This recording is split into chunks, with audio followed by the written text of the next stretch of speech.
Saudara-saudari yang terkasih, salam jumpa kembali dalam permenungan kita pada hari Minggu tanggal 30 Agustus 2020.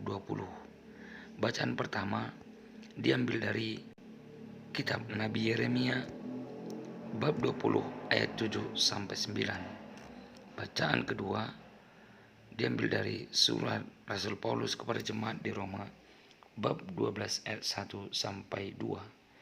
Injil Matius 16 ayat 21 sampai 27. Saudara-saudari yang terkasih, pernahkah kita merasa terpaksa melakukan suatu pekerjaan atau suatu hal yang diperintahkan kepada kita? Saya pikir kita telah pernah mengalaminya. Lalu bagaimana perasaan kita?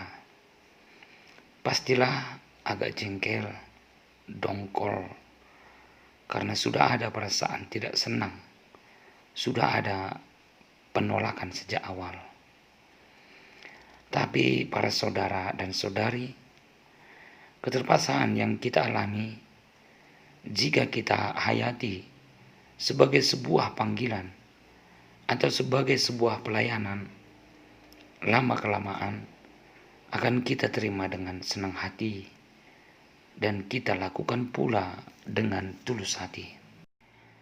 Sebab kita sudah semakin mengerti, menyadari arti dari panggilan hidup kita.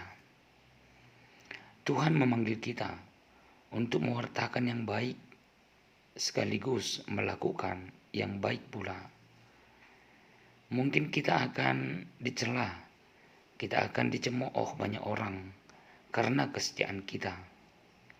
Terkadang kita merasa semua pewartaan, perbuatan baik kita hanyalah menuai kesia-siaan. Malahan kita mendapat cela dari orang-orang di sekitar kita. Dalam bacaan pertama, kita juga mendengar Nabi Yeremia mengalami yang sama. Dia juga pernah mengalami penolakan. Dia juga pernah mengalami celaan, cemoohan dari orang-orang yang ada di sekitarnya. Karena itu, ia merasa terpaksa melakukan kehendak Tuhan, tapi ia tak kuasa untuk menolaknya. Ia ingin melupakan Tuhan dan tak mau mengingatnya. Tapi kuasa Tuhan jauh lebih besar daripada kuasa manusia. Tak ada kuasa kita untuk menolak panggilan Tuhan. Kita bisa mengatakan tidak, tapi hati kita tak sanggup untuk menolaknya. Sebab kuasa Tuhan jauh melebihi kuasa kita. Namun terkadang kita memaksakan diri untuk tidak mendengarkannya dan memilih untuk mengabaikannya. Karena itu, Rasul Paulus menasihati kita supaya kita mempersembahkan tubuh kita sebagai persembahan yang hidup. Janganlah kamu serupa dengan dunia ini. Perbaharuilah budimu sehingga kamu dapat membedakan mana yang baik, mana kehendak Allah, mana yang berkenan kepada Allah dan sempurna. Rasul Paulus mau mengajak kita untuk lebih memberi diri dalam melayani Tuhan dan menjauhi kesenangan-kesenangan yang sementara yang bisa membuat kita menjadi serupa dengan dunia ini.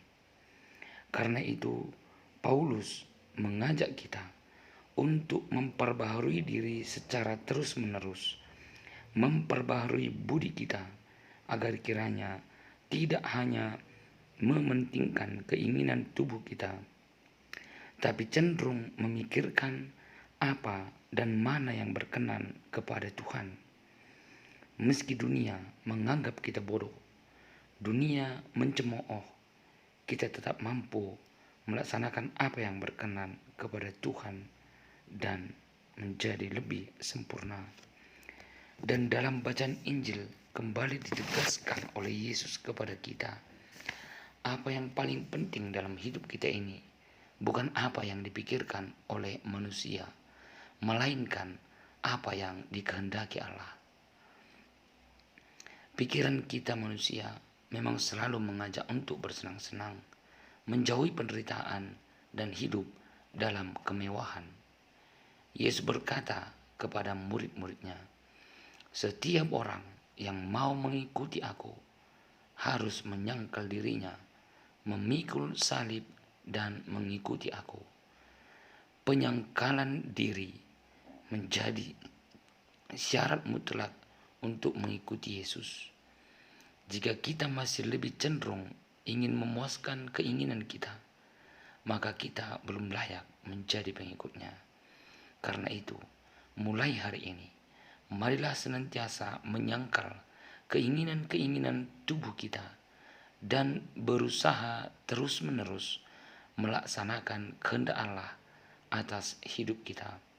Kita panggul salib kita dan meletakkannya di mana Yesus mau, bukan di mana yang kita kehendaki. Semoga dengan demikian kita sungguh-sungguh mampu menjadi murid Kristus dan sungguh-sungguh semakin sempurna di hadapan Allah. Tuhan memberkati.